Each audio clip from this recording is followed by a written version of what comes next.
Hello friends, ఎలా ఉన్నారు? నేను ఇవాళ ఒకడిని కలిసాను. చాలా కామ్గా ఉన్నాడు, సైలెంట్గా, కాన్ఫిడెంట్గా. నేను అడిగాను, మీరెవరు అని. అతను నవ్వాడు. నేను టైం అని చెప్పాడు. నేను షాక్ అయ్యాను. టైమా? నాకెందుకు దొరికావు? అప్పుడు అతను ఇలా చెప్పాడు, నువ్వు నన్ను డైలీ వేస్ట్ చేస్తున్నావు, అందుకే ఒకసారి కలవాలనిపించింది. నేను సైలెంట్ అయిపోయా. నేను షాక్లో ఉన్నా. అతను మళ్ళీ ఇలా చెప్పడం స్టార్ట్ చేశాడు.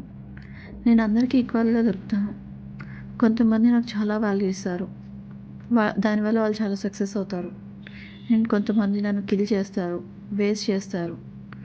సో ఇవాళ నువ్వు వేస్ట్ చేసావు కాబట్టి నేను ఇక్కడికి వచ్చాను అని. ఫోన్లో స్క్రోల్ చేస్తూ తర్వాత చేస్తాను పోస్ట్పోన్ చేస్తూ ఇట్లా నన్ను స్లోగా చంపేస్తున్నావు అని అతను నాకు చెప్పాడు. అప్పుడు నేను ఇలా అడిగా, ఒక్క ఛాన్స్ ఇస్తావా నేను చేంజ్ అవ్వటానికి అని. అతను నవ్వాడు. నేను ఎప్పుడు ఫార్వర్డ్లోనే ఉంటాను, వెనక్కి రాలేను. కావాలి అంటే ఇప్పుడే స్టార్ట్ చేయి. స్మాల్ స్టెప్స్ తీసుకో, ఒకసారి ఫోకస్ పెట్టు. నన్ను రెస్పెక్ట్ చేస్తే నేను ఈ లైఫ్ని చేంజ్ చేస్తాను. నేను మళ్ళీ చూశాను.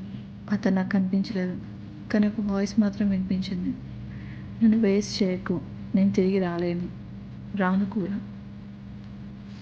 సో గైస్, జస్ట్ ఇది ఒక చిన్న స్టోరీ టెల్లింగ్ మాత్రమే. టైంని రెస్పెక్ట్ చేయండి, లేకపోతే ఒకరోజు మీరు చాలా రిగ్రెట్గా ఫీల్ అవుతారు. ఎందుకంటే టైం అనేది చాలా విలువైనది. 1 మినిట్లో మనం చాలాసార్లు ట్రైన్ మిస్ అవ్వచ్చు ఉండొచ్చు, ఫ్లైట్స్ మిస్ అయ్యవచ్చు, బస్ మిస్ అయ్యి ఉండొచ్చు. లేకుంటే ఆ 1 మినిట్ టైం లేకపోవడం వల్ల ఎగ్జామ్లో మనం సక్సెస్ఫుల్గా రాకపోయి ఉండొచ్చు. చూసారా, టైం చాలా విలువైనది. సో మనం టైంని రెస్పెక్ట్ చేద్దాం, రెస్పెక్ట్ ఇద్దాం టైంకి. ఎప్పుడైతే మనం కరెక్ట్గా యూటిలైజ్ చేసుకుంటామో అప్పుడే మనం మన లైఫ్లో సక్సెస్ఫుల్ పీపుల్గా ఎదుగుతాం. ఓకేనా?